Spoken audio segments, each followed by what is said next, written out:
HNL presents the grand finale, the Golden Age What If story. The Battle of Sabapina, where Sim and his Golden Age forces of the Builder Run and the Bashar magazine had arrived using portal technology to cut off WS2 and his army from reaching Shurin. WS2 was stunned. So, the Battalion, or I should say the Builder Run, and the host of other fools have come. Good. It saved me the trouble hunting you down later. All forces attacked. Sam led the front lines, determined to beat back the hordes and the forces of WS2, which was the vanguard of the Gichu Empire. Defeating them means defeating the Empire, and moving forward and crushing Madonia. And so Sim, Leonard, and Leonardo Batel, Desmond Batel, Marissa Batel, J. Ballard, Jumbay, Toro, Perth, Effie, Power Ant, Postboxer, and Danny. Give it all, along with the two Silver Excellent ships, blasted the enemy and overpowered the Kebani giant monsters, destroying them, cutting down WS2's military. WS2 was stunned. He couldn't believe it. And then he and his elite forces began to move.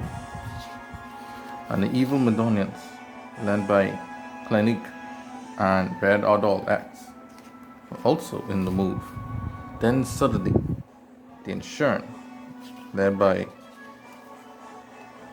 Tristan and Alexander Colonina, and Homer Guardian, and Client, and Kyle, and J.S. Johnson and his mother Prinya had arrived. They vowed that the Insurance would rise and take over the universe, but Tel was stunned. He couldn't believe that the enemy was here. So Leonard and Toro and the Bashar magazine went on to face the Insurance, while Sim and the others went on to face WS2. WS2 in his big spear was determined to not be defeated by this old guard. His horniness for Clinique was strong, and it was his only determining factor. Seeing this, Tasman decided to kill Clinique, which she did, ending Clinique's rule. WS2 could not believe it. The goddess he thought was immortal had died in front of him. He saw this as a failure. Everything that he worked so hard for, everything that he fought for, was now gone. Seeing this weakness, the forces of the Risi and the Zephyr and the Sabapina were like, this idiot, we were working for him. So many of them began to desert the battle. This enabled Sim to cut down WS2 for good. But once WS2 was slain, they then moved forward to attack the Insurance. The mighty battle against the Colonial Brothers and Sim was on. Sim was determined to beat back that Silver Destiny sword with his Silver Excellence ships, and he blasted at the brothers. The brothers used the sword to deflect the blast, and then Sim moved forward with his chain, wrapped around both brothers, and beating them up and down, and captured them. And it was Iffy and Perth that managed to push back J.S. Johnson. And Postboxer and Power Ant and others had defeated Homo and the Guardians. With this, the Insurance forces were captured and were forced to surrender to Sim. They couldn't believe it. Their dreams and ambition of conquest the rule was stopped by Sim, of all people. Sim, now riding a wave of determination, decided to take his forces directly to the next point, to Madonia itself. Seeing that Maverick and his other allies had successfully defeated Rakal Yellow, there is no need to go to Gichu, only head straight for Madonia. At this time, Alex Suma of the Bahara had decided to join Sim and his cause. She was determined to become the strongest woman there ever was, and aided him in this quest. While he was heading straight for Madonia, Honour forces will defeat Madonian's vanguard, that of the Chaldeans and the Scholasticans. Seeing the quagmire they found themselves in, Marissa I.P. Suna, and Sheraton were the commanders of this army. And Alex Zuma was determined to defeat these foes, especially the Chaldean. Sweet vengeance. Sheraton was stunned. Why would Alex Zuma fight? They were the ones that spared her life. Alex Zuma said, I'm no longer fighting for Lamars. I am fighting for myself. I am fighting for a cause bigger than me. I am fighting for a new golden age. If you lot are still stuck in the past, then I'll cut you down. With a shield and spear in hand, Alex Zuma proved herself to the Scholasticans and the Chaldeans, bringing back many of Marsami's strategies, even bringing back Gordon, a major of the Harry clan. Eve, Yubi, and Maya, Harry, tried to attack her main camp. Attack Alex Zuma's main camp, but the main camp was defended by strong elite officers of the Bahara. They were stunned. What? Bahara still have all these strong men? I thought they dissolved.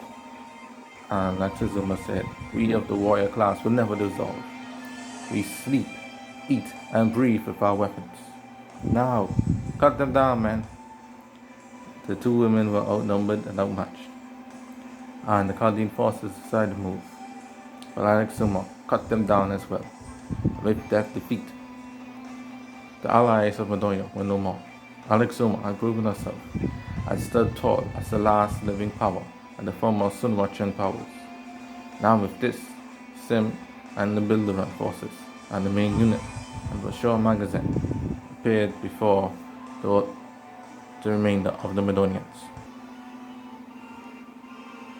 The final battle had begun. Sim and Leonard E.